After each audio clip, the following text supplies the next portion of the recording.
Hey, what's going on, guys? Welcome back to the Dreamy Scott Fitness Podcast review show, coming to you on this Wednesday evening, February the 26th, 2020.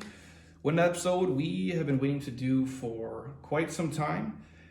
We paid off our house this morning, so obviously my wife Heather is here with us. So Heather, welcome to the podcast. Thank you. And cheers to you for putting up with me the last... Got some good whiskey and good wine. the last 14 months here. You deserve it. Yeah, it was. It's been a journey. We'll share kind of the full details with you guys here. But quick shout out to our girl over at the bank, Cinnamon Brickner, for helping us kind of round out the last leg here of getting rid of our only debt we had and getting our house paid off. So yeah, she was the personal banker at Wells Fargo, and she was awesome and really helped us with all the questions, and she was super proud of us, I feel like, because she was younger, probably in her 30s, and younger than us for sure. Maybe younger, yeah. But she appreciated what we did, and our biggest cheerleader this morning. She said we made her day, which was really cool. And she made ours, so it all works out. Before I get super deep into this, I want to make it clear, this is an episode in a podcast where it's not, hey, look at what we did, look right. How awesome we are. It's more an episode about how you can make a choice and you can become financially independent, you can become debt-free, you can cut out unnecessary money stress you're living with, and if you have some, big, insane, crazy goals you want to achieve in life, whether it's finances or otherwise, if you're willing to work your ass off, you can get there, and I hope that is a takeaway. And I need to say this, congrats to you, Heather, for, obviously having done this with me and agreed to do something with me that very few humans I know would, for sure, because it could not have been easy hanging out with me the last 14 months or so. And I would not be able to do it without you and your help, your effort, the sacrifice, and just being able to see a bigger picture of life, of what's possible, and delaying gratification for, even if it would be a short time, even though for some people, over a year or so, it's not that short. So I sincerely thank you for that. You're welcome. And so it wasn't easy, but we'll get into the whole story of it, the process. And we made the choice about 14 months ago on just kind of going all in and becoming debt free and getting rid of our biggest debt and our only debt, really, which is our home. And so obviously today we paid off the remaining balance, just under $184,000, which is still super crazy to think. Us sitting here today, especially from when we met about 10, 11 years ago now?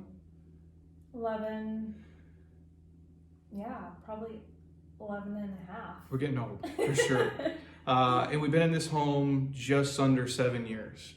And so we got super crazy, 14-ish months ago, and obviously here we sit. But we had just a brief conversation one day and just kind of mapped it out of if it would be possible and what we could think, we could do in what amount of time. But the seed for me personally was planted, many years ago when I saw my old man was able to pay off his house on a single income. I'll never forget, I walk downstairs and he shows me the amortization schedule of your house, which is all the payments you've ever made. And then he showed me the check he made for his final payment. I was blown away because at the time I'm I don't see how it ever be possible for me to, have enough money to make a down payment on a home, let alone own one. And if you know my old man, think like Clint Eastwood from Gran Torino. It's a good description. Yeah, he doesn't show a lot of emotion and get super excited. So I guess, for me, that was kind of a defining memory that planted the seed to keep this train going, especially on the days where I was tired and I didn't want to do it. Like anything in life, if you're trying to change your physical body, if you're trying to get a certain degree, education, there's days where you're going to want to quit. And I certainly had those along the way. But overall, I guess that's the emotional trigger that carried it, for me the last 14 months or so. And I mean, I've never worked so hard in my entire life as I have the last, probably year and a half. And I'm a grinder by nature. You guys obviously see my stuff, what I do. Yeah, you're a freak. And I thought I had a hard work ethic, but you're on this whole different level. and sometimes at to a fault, a point of stupidity, to where you have to... I have to tell you to stop. Yeah, and so if you're like me, you need somebody like a Heather, obviously, in your life. But some sort of balance. Yeah, and I don't know where that is for you guys. You'll draw it where you draw it, and I'm a grinder by nature in how I run my business. But I basically dedicated every ounce of my being the last year and a half to doing this. And I always say, like, my old man is probably the hardest working dude I know. So I guess you could say it's like whether it's nature and nurture, whatever, DNA wise, work ethic, it's kind of ingrained in me. Even my mom, to that point, solo mom. My parents were divorced, worked her ass off. I watched my grandpa do the same thing, my grandma do the same thing. My entire family, all I ever saw was these blue collar people work super hard to survive and just provide. So I guess that would be the foundation for me. Inspiration. Yeah. And my wife is not a slouch. She works her ass off too. And when you get two very kind of type A stubborn humans together, you can do some crazy stuff. Sometimes good, sometimes bad. It's it works in your favor, but also against you at the same time. And so for you guys who are newer and haven't heard us together a ton, background stuff, her and I. When I met Heather, I had no job. I had no money. I had You just quit. Yes. So I was at a bar. I bought her a Bud Light. I barely had $5 to do it. I was like, shit, I need to get a job if I'm going to really take girls out and do normal people stuff. I actually had a negative net worth. I had $2,500 in the bank, but I had about $4,000 to care credit for LASIK eye surgery. So my net worth was about a negative $1,500 with no job when I met you. And then obviously you were not much better. No, I had just moved to Arizona after college, and I had student loans. I had a car payment. I had just started working my job after college, and which was a entry level management salary, which doesn't get you that far. No. And had no idea of the real world and what it cost and finances, and had some credit card debt, just trying to I didn't Nordstrom card. Yeah, Nordstrom card, just trying to get the cutest trends and if you had the money be or not, stylish. you get it.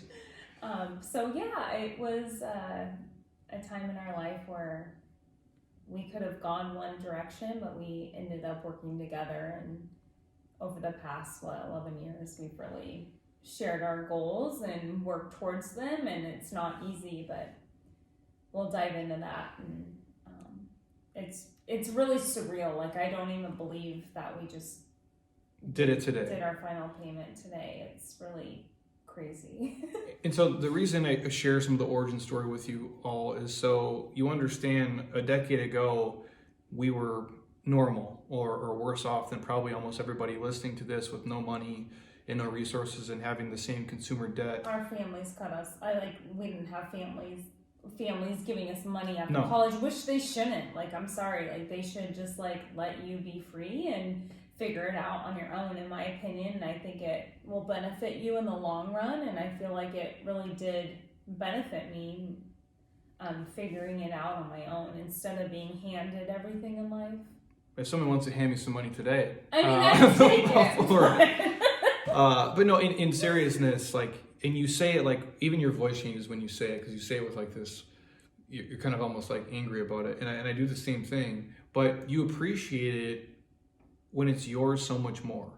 When you don't have a choice, when you come from where a lot of you listening probably come from, not a lot of money and a lot of resources, and you have to work for everything that you've got, you do appreciate it to a level that other people don't, who are just handed it. I think and we you're can just agree. more proud of yourself. I think I'm just more of our relationship, but also individually, I'm just really proud of myself for just figuring it out on my own and doing something for myself instead of having it come easy and having the help, which nothing's wrong with that. It just wasn't And our you can situation. still be a really hard worker For and sure. do a lot with your life. I'm just saying, when you do it all on your own, I think there's a whole different sense of fulfillment that people Don't get it. don't get if you're the other way. So yeah, obviously, we did this. Nobody helped us, and they shouldn't. We're two grown adults who live on our own. So no gifts, no inheritance, no nothing. We just became super diligent, budgeted super hard. For me, I worked I would say 100 hours a week would be conservative some weeks. Every day I was here, I was there. There's not a day I didn't work at least 10 hours. And that's not exaggerating, that's just the truth. And there's some days where I was like, I would question my own sanity. And he would worry me because I'm like, this guy's crazy. And when he gets like laser focused on a goal, it's like, that's all he cares about. And oddly enough, I need to say this because we just watched The Pharmacist on Netflix. And to see somebody else do it, I think that dude is crazier than me. But I watched it, I'm like, yeah, you can see the parallels. Like when you get this OCD, like when you have this fixation in your brain, you can't let it go. That's basically what I've had the last year and a half. And obviously Heather, working at her corporate job a ton and helping me in our business, basically being our best kind of free employee. Well, and I got a promotion 2 years ago. I think that kind of, at that point, it sparked the conversation. Like, okay, now what? Like, can we do this? What's our next goal? And that's how we kind of came to terms with, okay, let's like pay off our debt and like own this house outright. Because we can, and we want that freedom. So. And the way I look at it was, and again, there's no right or wrong for anybody. If you're happy doing what you're doing, this is not a judgment thing. Like we don't have an opinion on what anybody else does. This is just what works for us. I need to say that.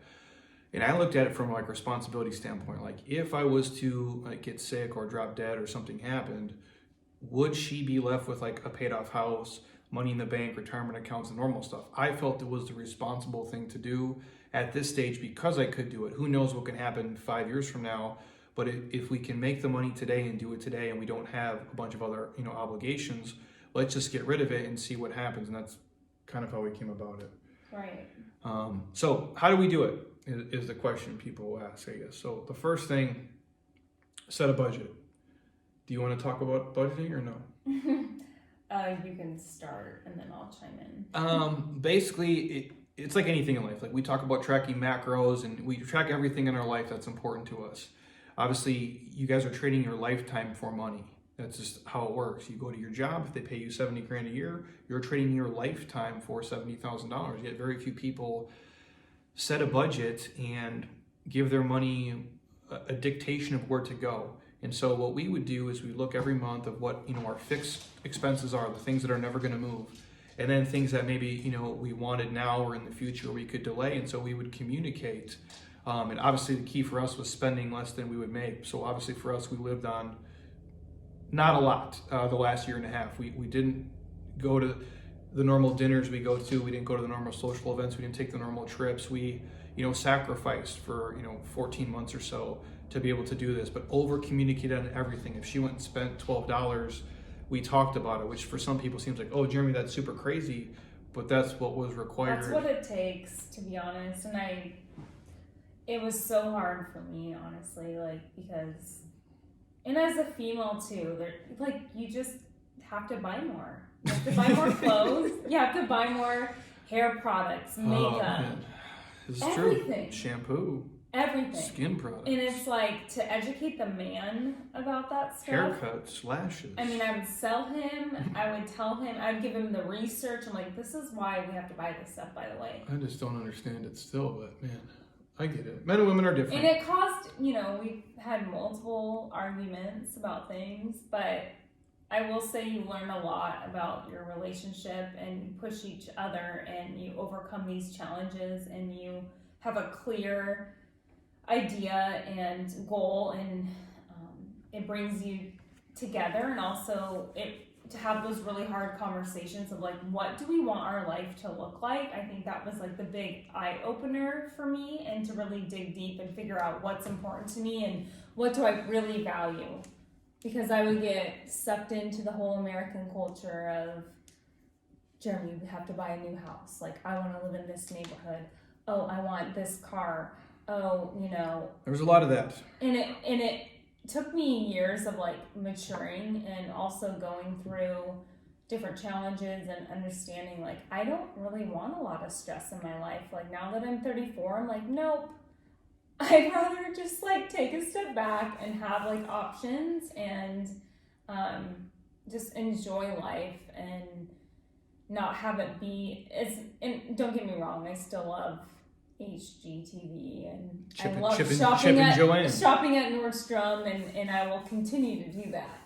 But it's also like, again, delayed gratification, and hey, if we can do this now, like in the future, you know, we'll have options, and it will be worth it, and we'll have saved and worked hard, and we've earned it, instead of just like being impatient and trying to think like you need it now, and it's just gonna work against you, in my opinion. So, And when you buy, and again, we're not against stuff. We like all the same stuff you do.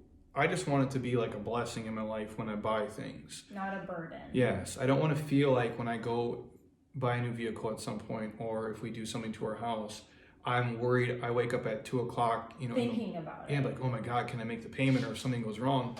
I want to eliminate that stress. When we talk about, you know, careers and jobs and being successful, oftentimes we equate it to like status and stuff. I equate it to happiness and free time and the least amount of stress. And that's, I know who she is, and I see when she's her happiest, and it doesn't matter what her backsplash is or countertops, regardless of what she ever thought. It's like when she's in nature, when she's paddleboarding, when she's hiking, when she's just hanging out with her dog, like that's it. And it's like when you can make more of those moments in your life by not having as much debt drowning you out, I think you have a healthier, happier life. And selfishly, she's more fun to be around for me, so that's why we do it. But I do have an appreciation for interior design, and no. again, it's knowing like, okay, like we bought this house 7 years ago, it was renovated, and it's, thank goodness they did a really good renovation, but still, like right now, I'm like, oh, I could redecorate the whole house right now, but Like I said, is it worth it? No, not right now. Like later on.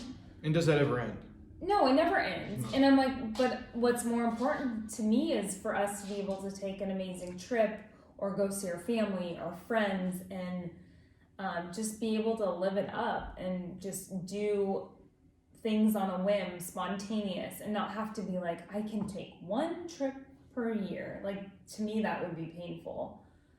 That's just my personality, but yes, and that's it's understanding yourself and understanding like what makes you happy, and like what's important to you, and your relationship. And yeah, it took time though. I think this whole process, it really made me realize that even more.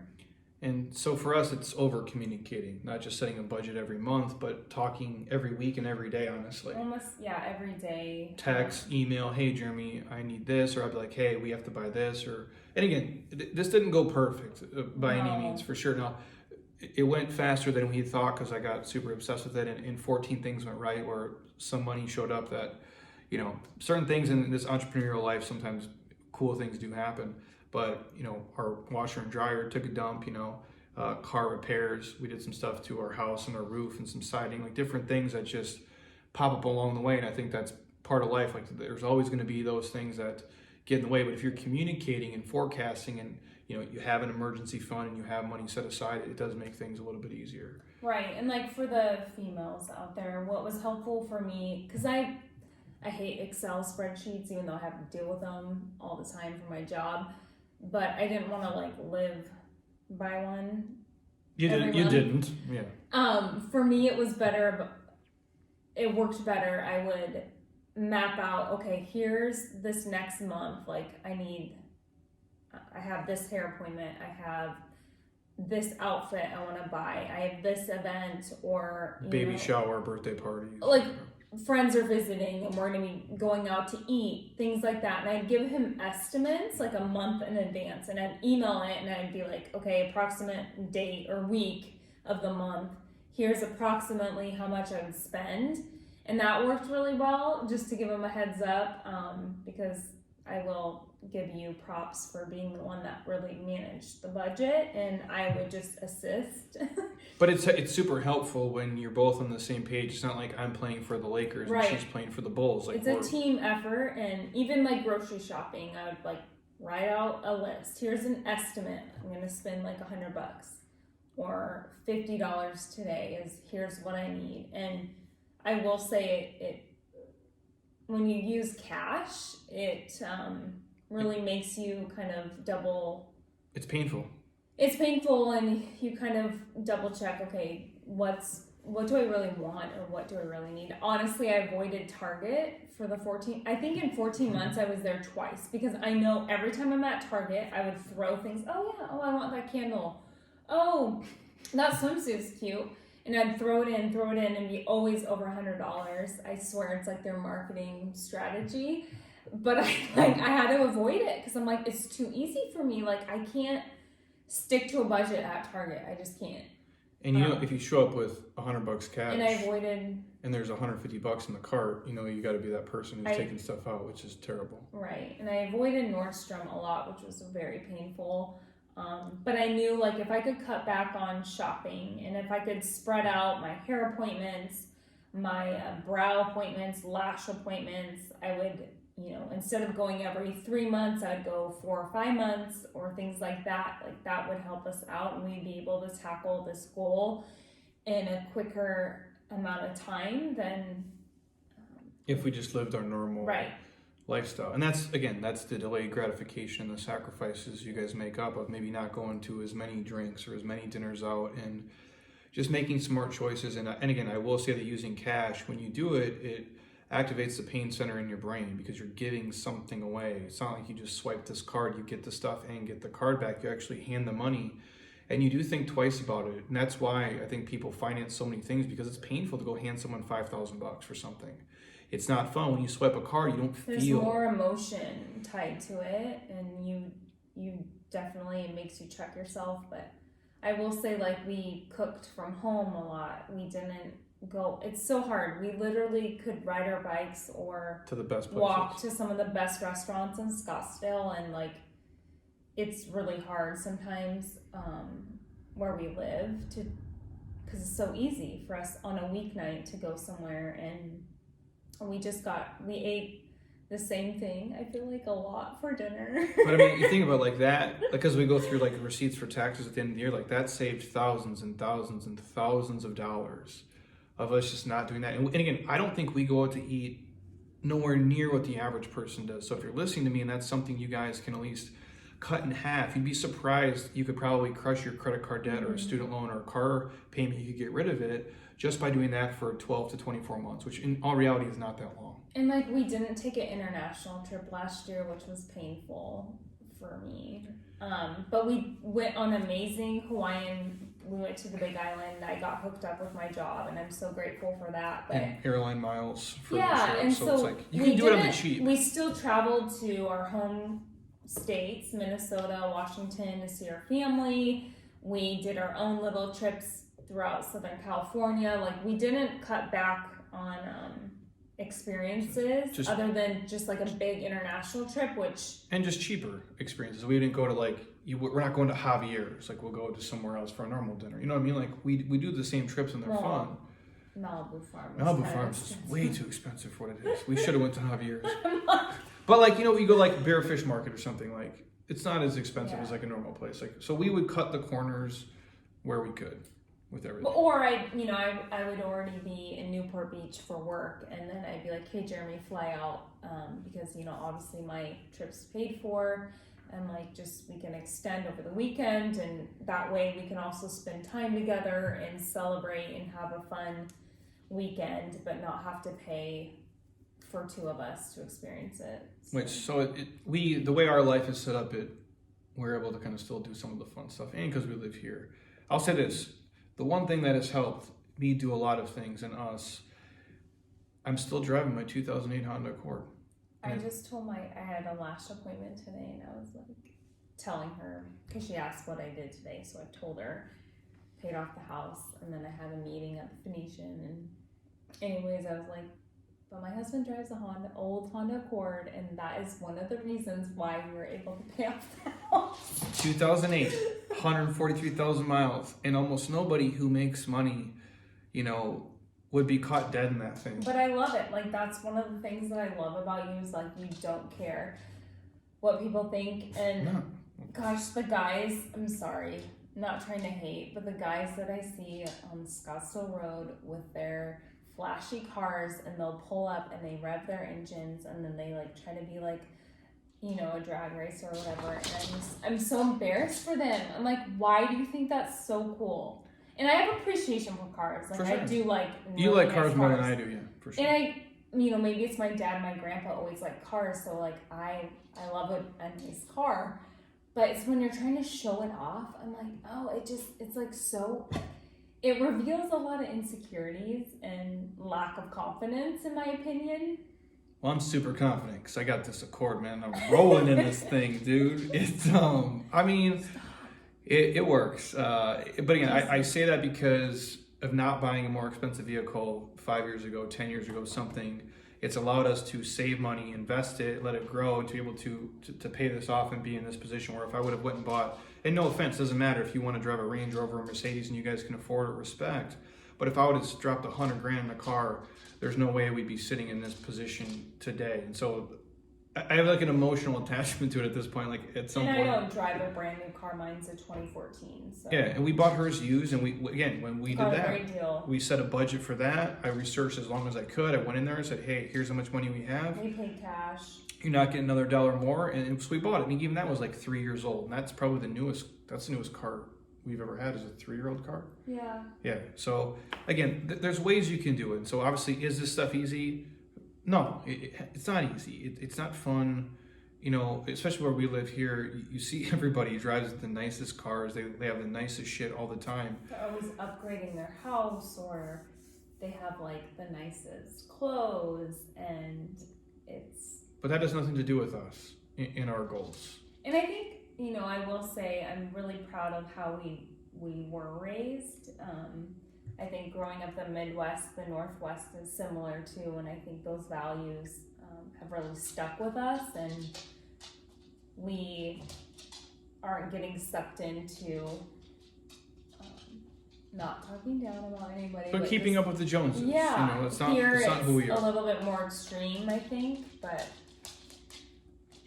we're still staying true to our roots. Well, yeah. I mean, but that's how we grew up. Like my dad would always say, like, hey, if you don't have money for something, you can't buy it. And he gave me a credit card at his young age. He's like, I can at least help you build credit. You put gas in your car for this, you pay the bill, but you don't buy anything else. You don't charge things. If you don't have the money, you cannot buy them. It literally, he didn't teach me a lot of, these esoteric like life lessons, but if there was one of them, it was that, like, you work really hard for something, and if you can afford it, then you spend your money, but you pay your bills first, you put some aside, and if you have any money left over, that's what you spend, not the other way around.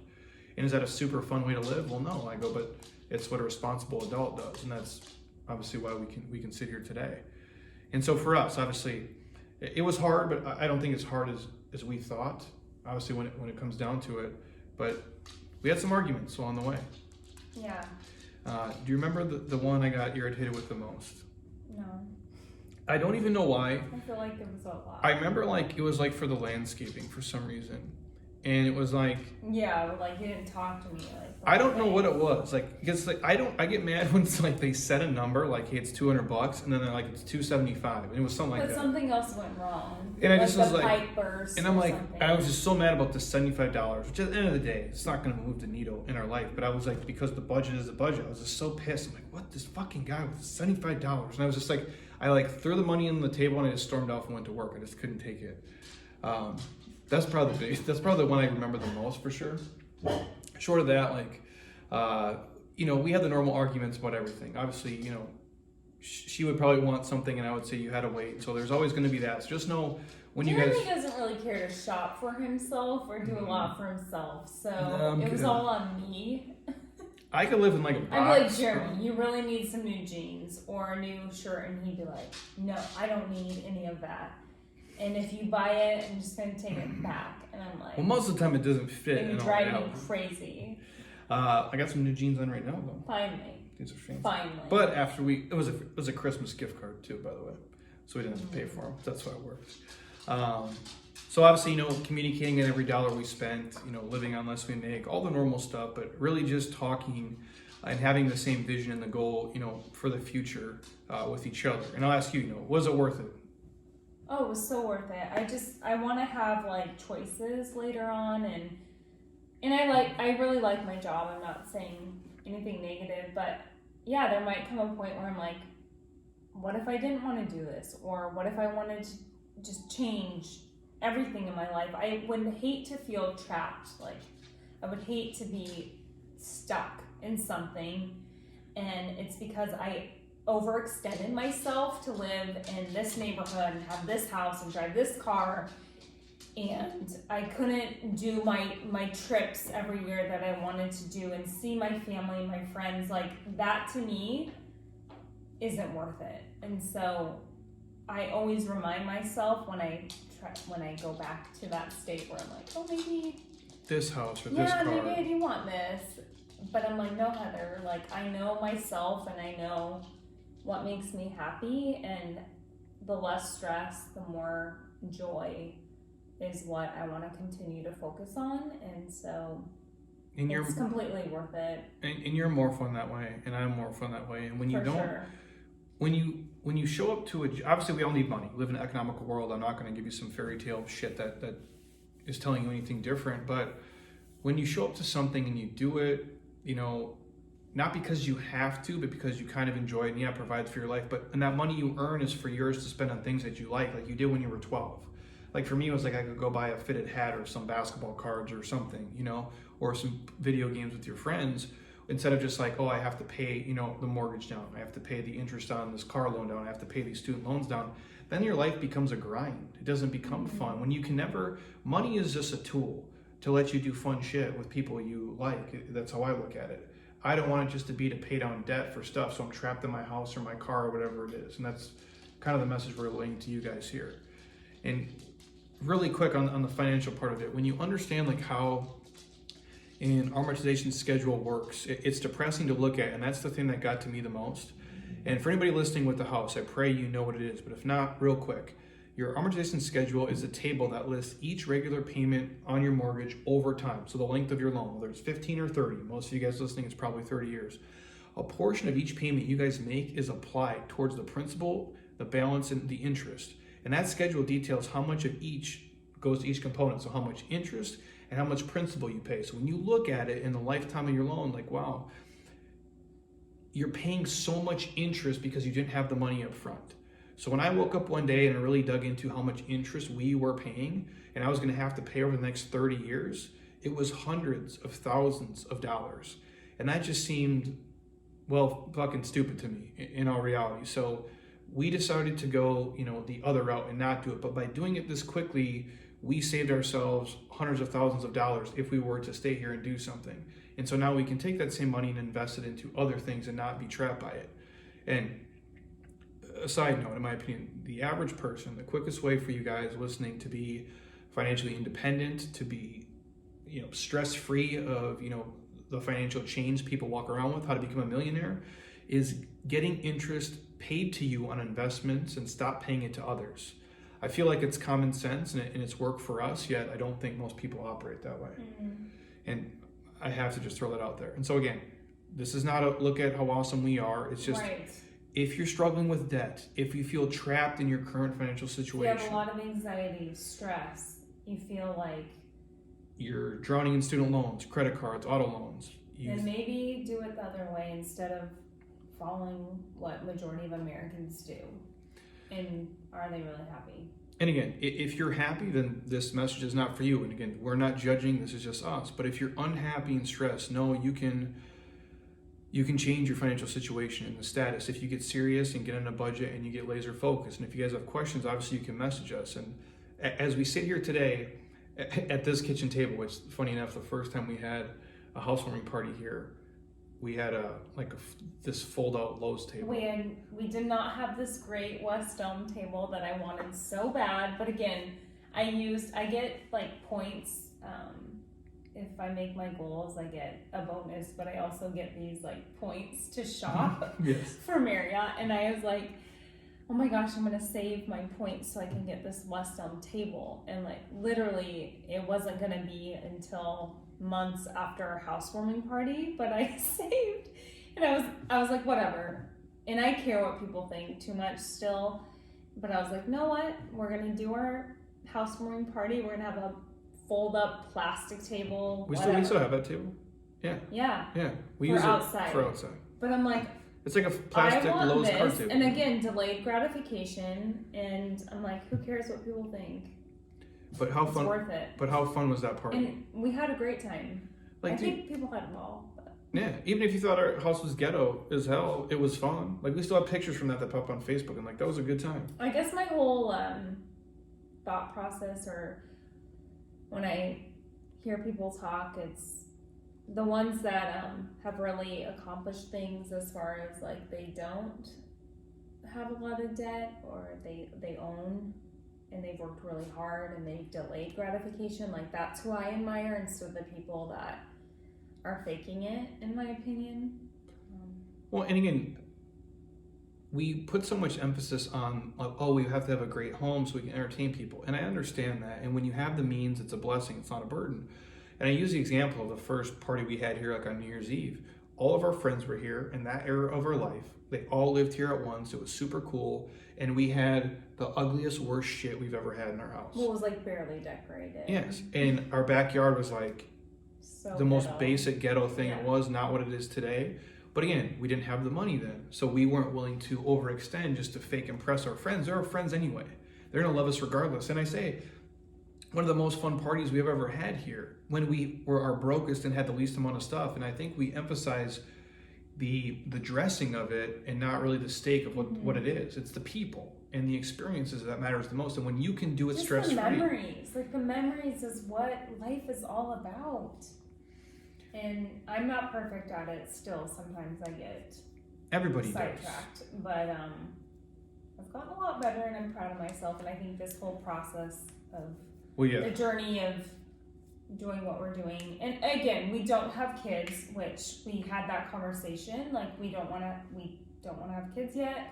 So that helped. That was in our favor. Like, Yes. kids are expensive. You have way more money with no kids. We're like, no wow, car we payments. could really tackle this debt because we don't have kids yet. And I give people props that have kids and that have paid off a lot of their debt or are debt free. It's insane, dude. I admire you guys, and it'd be you guys insane. are very inspiring. So It's, again, like, when we sit and talk about it, and I'll share this, you're such a different person now than 5 years ago. And I say that because I think sometimes people think when they're like, even in their early 20s or mid 20s, or as you get closer to 30, you think you have the world figured out. You do not. You don't know shit, and you have a really long life left.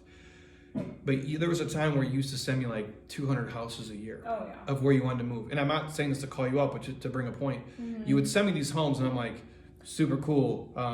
because Where's the money going to come well, from? and it comes down to like, oh, what you can get pre-approved for. Oh, we could get pre-approved for this house, but really, do we want to be making those payments and be tied to that? And for me, it was like a learning experience. And You're young. For me, I was like, oh, like this house, we'll be in it for like 2-3 years. It's like our starter house, Oh, these terms, the starter house. And I was like, it's so different now, how I think of everything, and I'm like, wow. And I bring that up, and people say starter home and dream home and forever home, and my opinion is all those beliefs, those are all bullshit, by the way. There's nothing going to be your forever home. You're not going to be 97 living there. Something will change. It can change, and some people do stay in that house, but some people also want to downgrade in their retirement life. And so you can't be making choices at 29 and think that at 89 they're going to be the same. It seems insane to me. To my point, if I would have been, not this stubborn and just not as financially, responsible, I don't want to say cheap because that's not the right word. But if I would have been like, okay, cool, let's go get finance for this house and let's move to the house you sent me when I was 29, how pissed off would you be today? I'd be really mad. Like, and here's the thing, and I would be mad at you because I would have this resentment towards you because you forced me to move into your dream home, which now you think I sucks. feel like we wouldn't have a great relationship. Yeah, you probably gone. I'd be on like wife number 2 You'd or be something. gone. I'd be on. Oh my god, I'd be having like a whole different life. You have to get like a super rich dude or something. Because I'm pretty fit. It'd be hard to get a dude Oh, fitter shut than me. up. But Don't you could even probably find a talk richer. about You're so full of yourself. But in seriousness though, like, for us to delay it and do this as we get older, you can see what kind of life you do really want and what really matters to you and what the bigger picture is. And we didn't buy ourselves into a situation we can't get out of. I think, you just have to have those really raw conversations, and it can get ugly. It's not pretty. It's not fun. You can be very vulnerable. You can But you have to a be. lot of things that were taught or shown to you, or what you were exposed to as a child, I think comes to surface.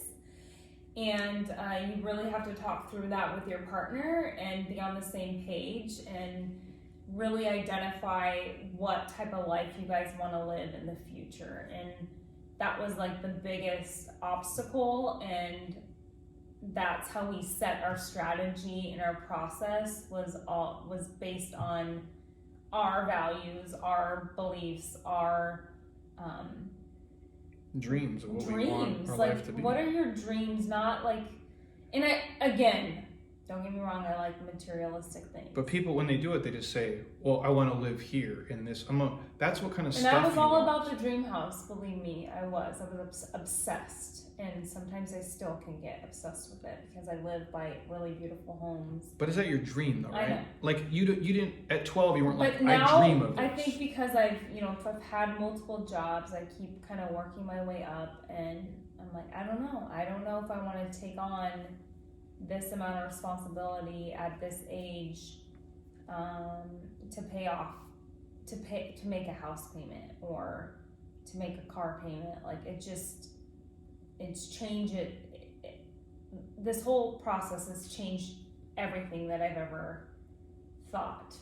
Like it's mind blowing. It really is. It's like, I don't know how to describe it. It's like I'll put it this way. I feel like you're like in the matrix and You're kind of brainwashed. You're outside the matrix. And then all of a sudden it's like, wow, I have my own thoughts and my own beliefs, and it doesn't have to be this way. Yeah. And I think a lot of people are brought up thinking you have to be in debt for your car, for your house, for college, and for all these things, and you have to carry a credit card balance, and you do not have to do that. You don't. It's an economical world, and there's a system set up that we all have to play in, but you don't have to play in the game that way. It can be done a bunch of different ways, and I think that we see that now. And I always say, when you're making, I think a lot of times people, they spend more time planning their vacation than they do planning like the loan they're signing for 30 years. So if you're 30 years old listening to me, you just signed on to something you're going to pay when you're 60. Do you want to be 57 with a house payment, having to go to a job that you think sucks? That was a no for me, and I know that's a no for her, and that's why we did it this way. I mean, we've had a lot of financial conversations throughout the years, because like when you decided to stop leasing a building and we actually purchased a building your business. It's a big commitment. That's a whole nother commitment there. And again, you have to really think about what your life is going to look like 5 years, 10 years, 15 years down the road, and how much responsibility and stress are you willing to take on. And it's different for everybody, but for us, like, this is what made the most sense for us, to eliminate personal debt and live with financial freedom and just have options and not be regretting things later on in life. And when you look at statistics, of why people get divorced and separate, the number one cause of that is money problems. Money fights, money issues, money infidelity, one person lying, one person stealing, one person not telling the truth, or just not being on the same page, or like, I'm not telling you guys how to run your household, like having separate accounts, like the guy has an account and the woman has an account. Like, no, we're a team here. Regardless of who makes more money, when, and how, it's all our money. We split it down the middle, so we make decisions together. And I think in order to be successful, you have to do it that way. Like, you can't be on the same team and not talk and not share everything at one time. And that's helped us tremendously. And so I couldn't imagine, when we bought this place that we're sitting in now 7 years ago, in planning to pay it off, and hey, can we get it paid off in 24 months, doing it in like the 14 months. If you want something bad enough and you're willing to obsess about it on the daily, awesome things can be accomplished. If you're watching on YouTube, you can see our dog right here. She's just nonstop right now, begging for attention. So again, the takeaway, if you're listening to this, you guys can become debt-free. You can become independent. You can become a millionaire if you're diligent, if you work hard, if you spend less than you make, if you get rid of the shit that is tying you down and not bringing you happiness and it's causing you more stress. That's how we did it. We were both dead broke and worse than normal people years ago, and we were lost, confused, and we still are. Yeah, confused about a lot of shit. I mean, really, when do you figure out life? Maybe when you're 95. 95. I don't know if you ever do, man. I really don't. Like the older I get, the less shit I think I know. I just was talking to Russ, our neighbor, who's 95 years old. Happy birthday, Russ. Yeah, he's amazing. And he came over because I had dropped off cookies and a card from us. And he's like, don't spend your money on me. And I was like, oh my gosh, Russ, like, this is like the least I can do for you. And I'm like, you're so inspiring. Like, he is a super healthy guy. And he walks, he eats right, he has a positive attitude, and he had an amazing relationship with his wife for 68 years. That's crazy. I'm like, are you kidding me? They met in Kentucky. He served in, I think, World War II, and he met his wife, and 6 weeks later, after they met, they got married, and like a pimp, man. he's just like, I'm in awe, and I'm like, you are so inspiring, and I just, don't be a stranger. And I've always loved connecting with older people, and because they're so wise. I mean, think about it. He's lived, over 50 years? Triple, like 3 times, 2 more lifetimes than you've been on the planet. So it's already. like you can take things from people like that, and obviously, ask him from the mistakes he's made and things. And I think when you talk to people like that, they look back, they wouldn't say, well, this car I had when I was 42 was the shit, or like, that's not what matters to them. And I'm not saying those things aren't important in life, you guys, but we get really wrapped up in the materialistic in the stuff. wrong things. And I'm guilty of it. We're all guilty of it at times, but it's like recognizing that and really digging deep and not getting caught up in what like your friends or family is doing, and that might work well for them. But they're probably broke. But what works for you, and like what lights you up, and do your own, do you, because it's your life, and you only get one, and it goes by so quickly. And the more, as I get older, I'm realizing that a lot more. So. Last thing, biggest cheerleaders. Anybody? Cinnamon this morning. Thank you for that. I think some of our clients, they said they want to throw us a party. Oh yeah, Raul, and the people we tell, you guys who sent awesome messages. Brooke, I think my younger sister stands out as one. Yes. Aaron sent a message today on Instagram. Aaron, appreciate that. BJ actually just texted me. He goes, what do you have, 2 to 4 weeks left? And I haven't messaged him back yet, so when I turn my phone on, I'll shoot him a message. Thank you, Brooke. But I feel like maybe your mom and Dave. They're cool. And my dad sent me a message too. And my family too. I just, it's a lot for people to process too, I think. Because we're doing it so, it's like an alternate, we live an alternative lifestyle. For sure. We're just different than most people, we'll put it that way.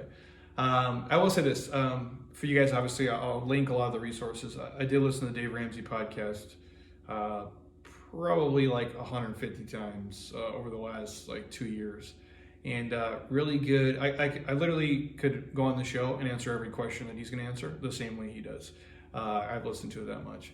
But it's very basic information for people and for life. And he's, oddly enough, I asked my dad this. I'm like, hey, did you ever listen to Dave Ramsey? And my dad's like, no, clearly he's Clint Eastwood from Gran Torino.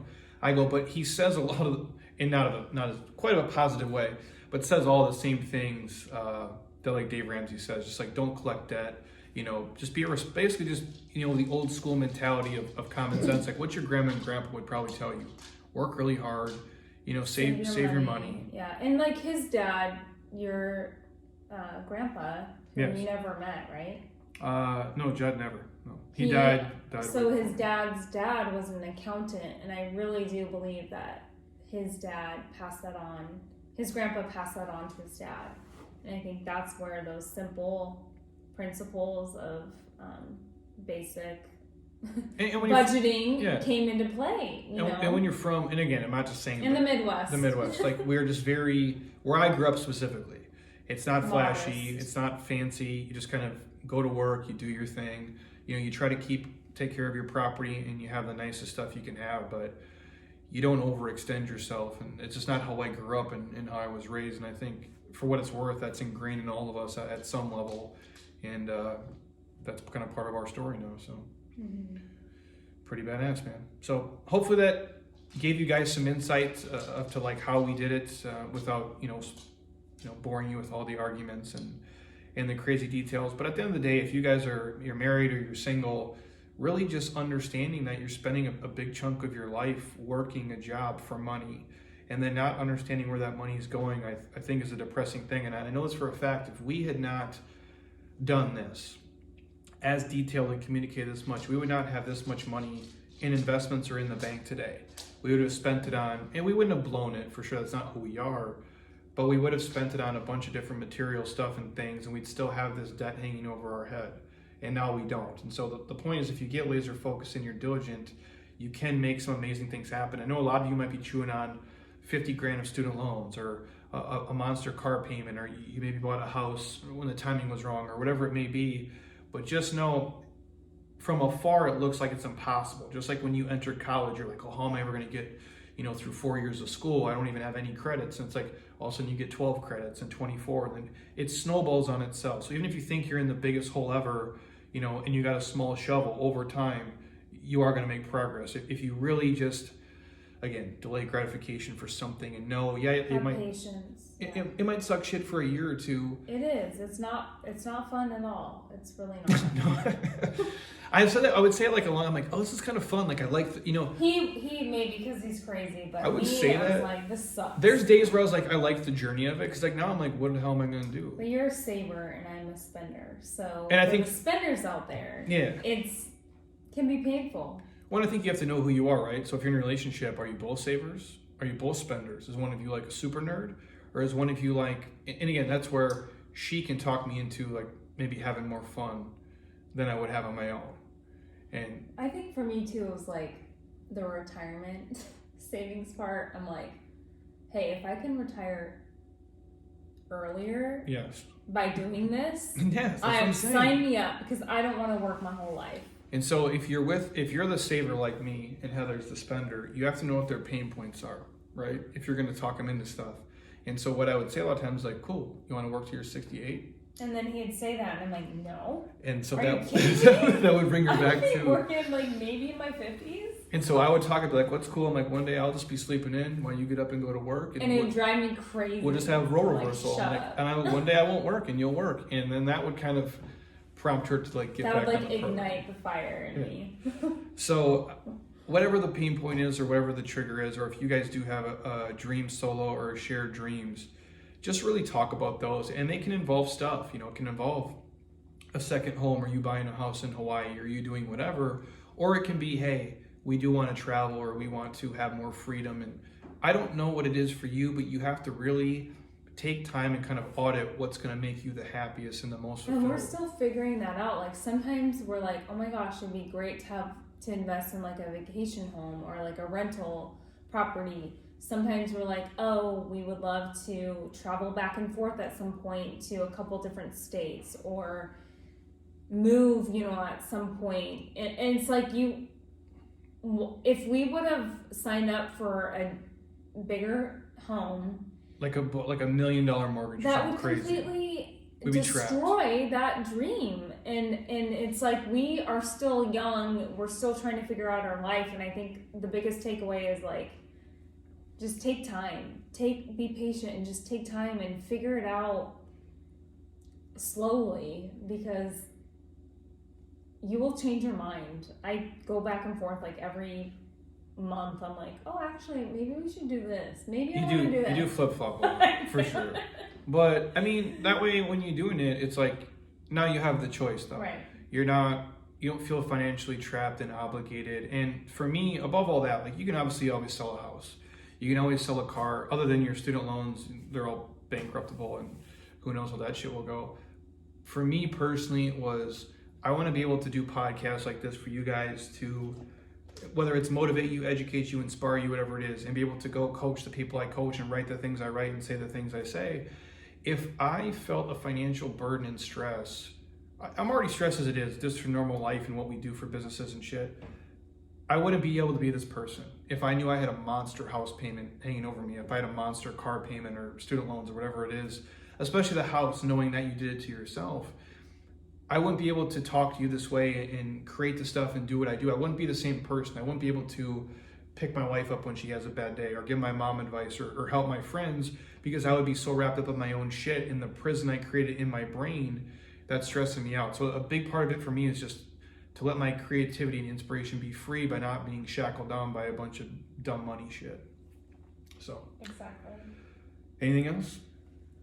I think I covered it. That's it. If you guys have questions on this We're stuff, happy to help. yeah, shoot it over. Again, we're not financial advisors. We're not experts by no means. We're just two people who were literally a decade ago completely dead broke and never thought this would be our life of where we're sitting and what we're doing. But when you work hard and you just become educated and you're patient and you make the right decisions more often than not, you can be in a really good position. And it's not about being rich and having a bunch of shit. It's about having freedom and happiness and just living a life. Fulfilled life.